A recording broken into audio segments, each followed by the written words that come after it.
Сәлем достар! Бүгін сіздермен адыраспан жайлы айтатын боламыз. Арнамды жоғалтып алмау үшін қоңыраушаны басып тіркеліп қойыңыз. Адыраспан жайлы қандай мағлұматтар білесіз? Біздің қазақ адыраспанды киелі өсімдік деп біледі. Адыраспанның киесі, қасиеті шипалығында. Адыраспан улы өсімдік. Адыраспанның сабағы, жапырағы, тіпті оның түтінінде де шипа да бар. Этнограф ғалым Серікбол Қондыбай өсімдіктер көне заманнан бері адам баласына қызмет етіп келеді. Оны әртүрлі мақсатта бояу жасауға, тері илеуге, сабын қайнатуға және емдеуге пайдаланады. Мәселен, адыраспанның өзіндік иісі бар және мал жеуге жарай бермегенімен кәсіптік маңызы бар.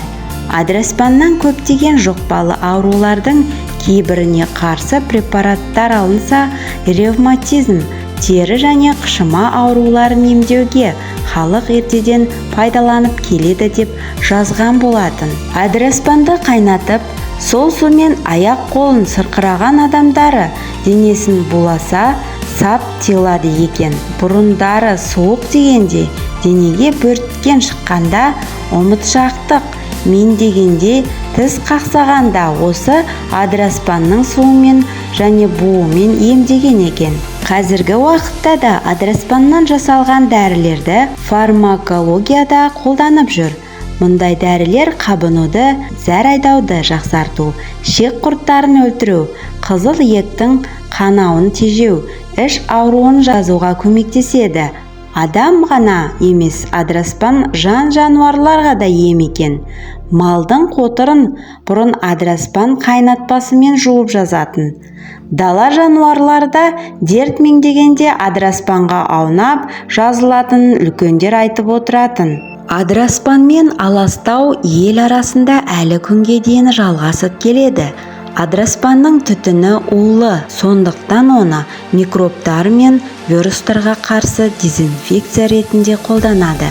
Асыл дініміз адам баласына пайдалы келтіретін нәрселерге жүгінуге рұқсат етеді әрі қолдайды.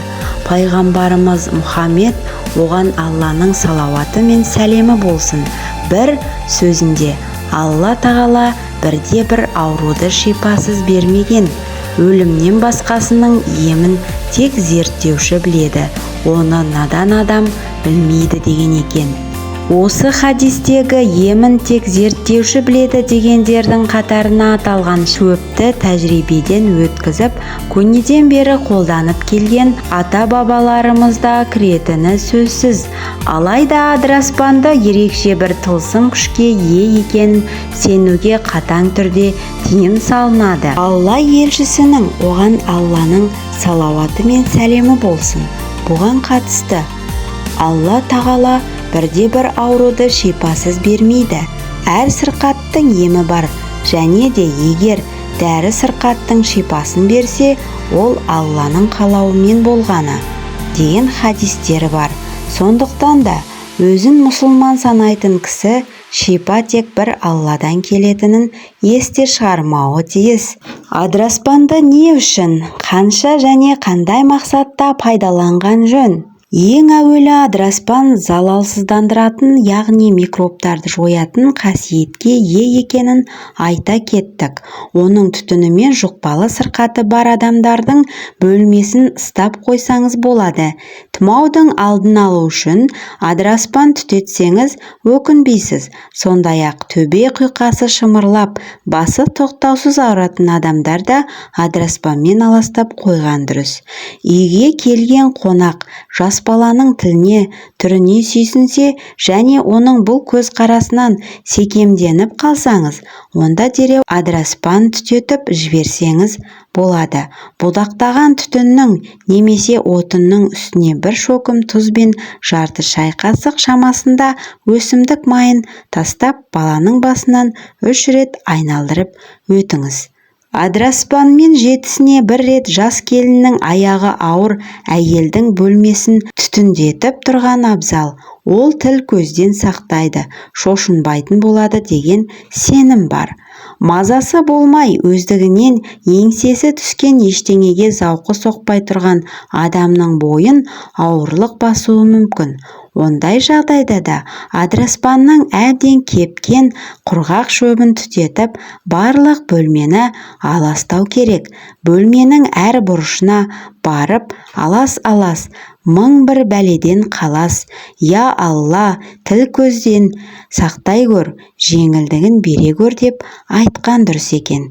Кейбір адамдардың өзгенің қуатын тартып алатын қасиеті болады. Онымен сөйлескенде қуаты әлсіздеу, адамның көзі кіртиіп, тез шаршап қалуы мүмкін. Тіпті беймезгіл ұйқы қысады, және жиі есінеу байқалады. Арқасы тырысып, желкесі құрысып, ауруы да мүмкін. Осындай белгілерді байқасаңыз, дереу адыраспан түтетіп, бөлмелерді аластаңыз. Мазасы қашқан адамды да аластау керек. Әр үйде адыраспан түтетуге арналған ыдыс болуы тиіс. Оны тамақ ішетін, киім жуатын, малға шөп беретін ыдыста түтетуге болмайды. Құрамындағы улы қоспалары кері әсер етуі мүмкін. Адыраспанды жыл және тәуліктің кез келген уақытында түтете беруге болады. Түтіні тым будақтап, тұншықтырмайтын көлемде алсаңыз жеткілікті. Айтпақшы, тісі ауырып, мазасы қашқан адамдар адыраспан шөбін қайнатып, соның тұнбасымен ауыз қуысын шайқаса, ауырғаны тез арада басылады. Адыраспанды бей-берекет жұлып, үстінен таптап басуға болмайды. Өйткені оны біздің қазақ киелі өсімдік қатарына санайды.